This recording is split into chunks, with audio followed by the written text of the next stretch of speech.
You know what I like better than one dragon? White cheddar popcorn, but that's aside the point. I bought these 2 dragons at my local hobby store because my patrons voted last month on dragons as the theme for our monthly art challenge, and this video is my submission for that.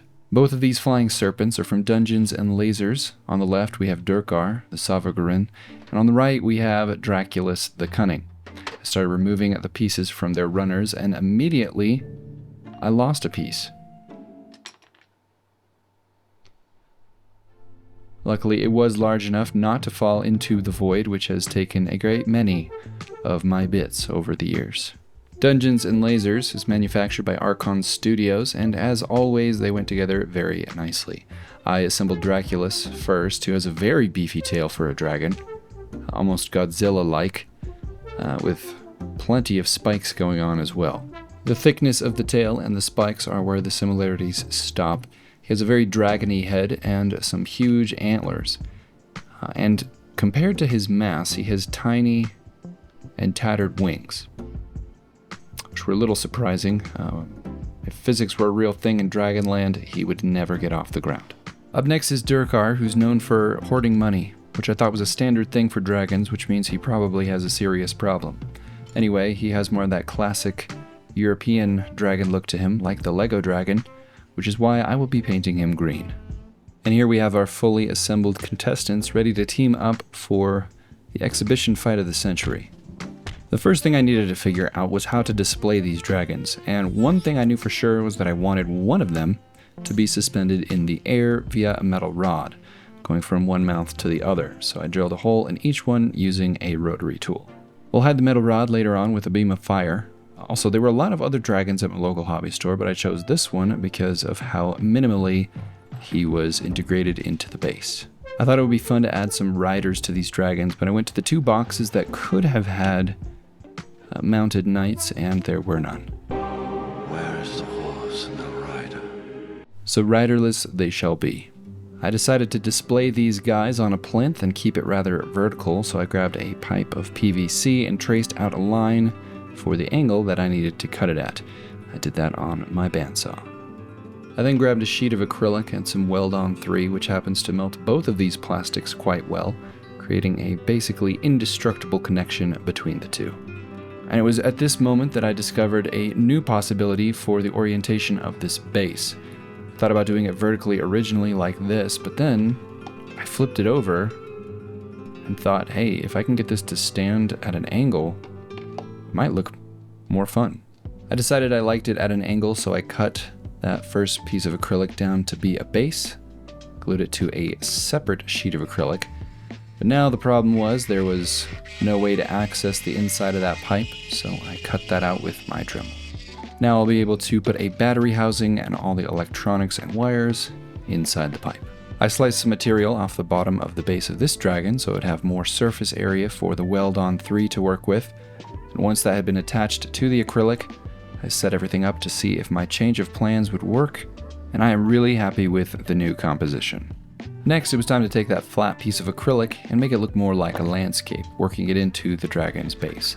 To do that, I threw together a 2-part epoxy putty, which can be sculpted and manipulated while it is soft, and then once it's cured, it's basically indestructible. I didn't do much sculpting or detail work on the putty this time, mostly just built up the mass at the bottom, and I will be covering that with some texture in a minute. And while it was still malleable, I pressed in some pre-made resin rocks, which will help fill out the base with some other details and visual interest. I was a little concerned my landscaping job would add some unnecessary weight to this thing, but yeah, the balance of this is actually perfect.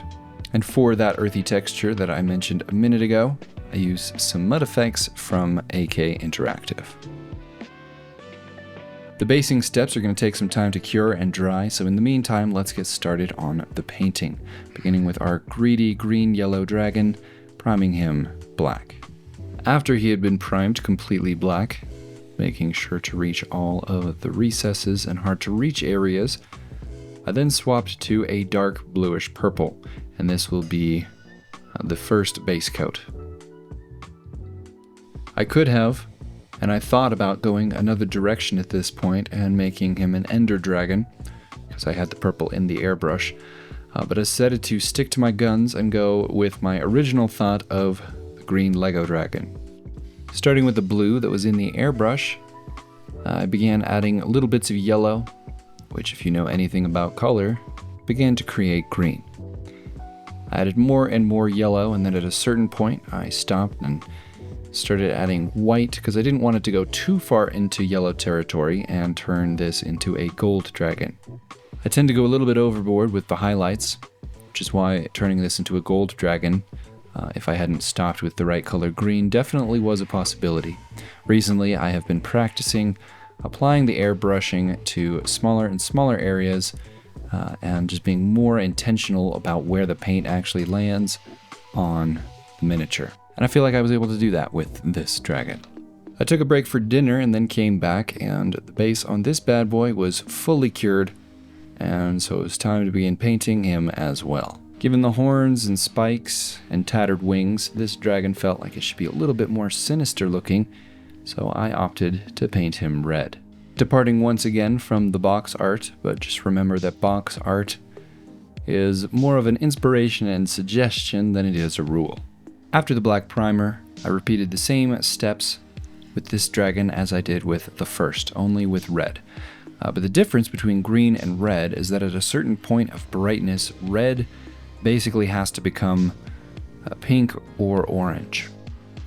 And so I tried to find a nice balance between the two, going up to an almost white yellow for the final highlights, which I went back and also applied to the green dragon. And I'll explain that in a second. Before I do that, here is a progress report, just so we can see where the diorama is at so far. Like I said a minute ago, I often go way overboard with the final highlight stage of my airbrushing. But this time I did it intentionally and very carefully, because I wanted to practice a technique that I've seen from Marco Frassoni of Not Just Mecha. As you can see here, we're using some oil washes to bring those highlights down to a more reasonable place, all the while adding a filter of nice rich color over everything, including all of the shadow areas, which just helps bring some really good saturation back into this model. Blending the washes directly on the miniature adds some nice color variation and visual interest. I followed the same process with the green dragon, only with this one I did not use alizarin crimson as much.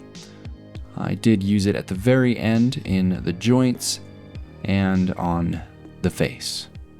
I waited overnight for the mineral spirits to dry, and then I gave the dragons a matte clear coat to give them a more easily paintable surface for my acrylics again. Once those were dry, it was time to break out the wet palette and begin the detail work. The goal of this step was to add some nice texture and highlighting to all of the areas that would be the most eye-catching. I started with a color that was about the same brightness as the currently brightest tone on the Mini, and I worked my way up from there. Speaking of detail work and highlights, it's fun painting big miniatures like this, but I've been getting most of my practice in painting little miniatures, which I have been recording and posting as shorts. I like to keep those a little bit goofier and more lighthearted, because my long form content is just so serious. Either way, if you like the painting content, you should definitely go check those out. That's how I've been practicing my painting recently, and they've been a lot of fun to make. For the antlers and the horns and the nails on this guy, I used a nice cool gray, which I think contrasted pretty nicely against the warmer tones of the rest of the dragon. That was pretty much a wrap for Draculus. Now it's time to move back to our jolly green friend. And while I paint this guy, I'd like to give a huge shout out to all of my patrons.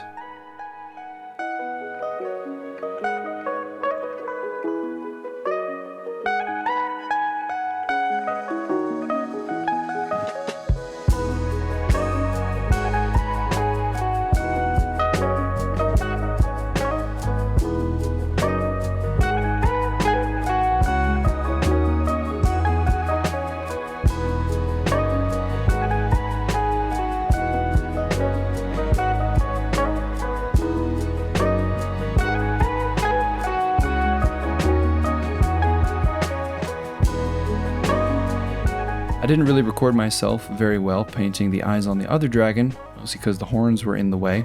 But the green dragon got red eyes, and after that I began painting the rocks on the base with a cool tone.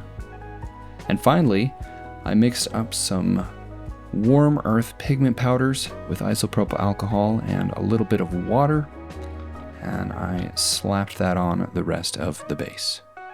I feathered the pigment powder up onto anything that was touching the ground, first by applying more than I thought I needed, and then using just water to remove the pigment powder where I didn't want it, creating a nice gradient for the earth effects. I cleaned up the base with another round of black primer, and then it was time to add the lights. And of course, I used these little noodly 3-volt LED filaments. I wrapped 2 noodles around the rod, soldered them together, and one of them actually broke, which is interesting, which is fine. It ended up being more than I needed to have 2 on there. It's probably thicker than I wanted it. So I ended up removing one of those noodles and just going with one, which I wrapped in heat shrink. I then drilled a hole in the base for a switch, refining the size of the hole with my Dremel to get it to exactly the size that I needed. And in this case, the switch that I used was actually a little push button thing, which is a change of pace for me, but I really like it. I got the switch wired up to a battery housing beneath the base, got all the wires connected together, and the last thing to do was to hide the filament using some polyester fiber fill. To make sure I had the spacing correct, I put the other dragon back on, and I got to wrapping. I wrapped the fiber fill in thin layers, round and round, trying not to bush it up too much because I didn't want it to look like a cloud. Also, I didn't do too little because I didn't want it to look like a laser beam. I was trying to find a sweet spot somewhere in the middle. I gently burned away any loose strands or fibers, and then bunched up a little bit more right in the center where the 2 fires are meeting and interacting with each other. And after that, I called it good. Like I said at the beginning, my patrons voted on dragons for the art challenge for June. Please take a moment to appreciate all of the work that they submitted.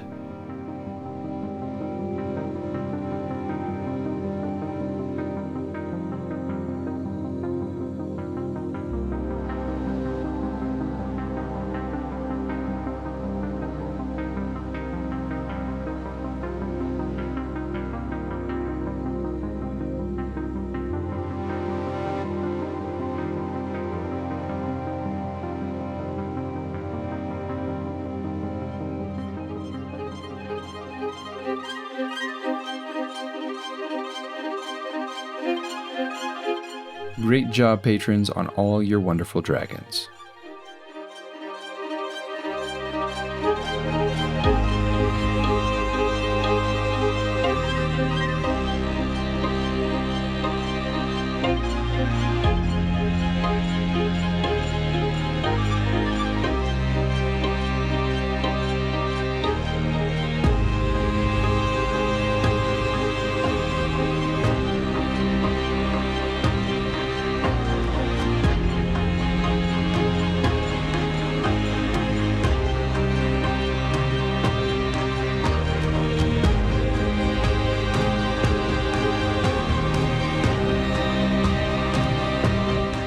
That is it for this video. Thank you all so much for watching. Hope you enjoyed. Huge shout out, as always, to my patrons. You guys are the best. Have an awesome week, everyone. I'll see you next time.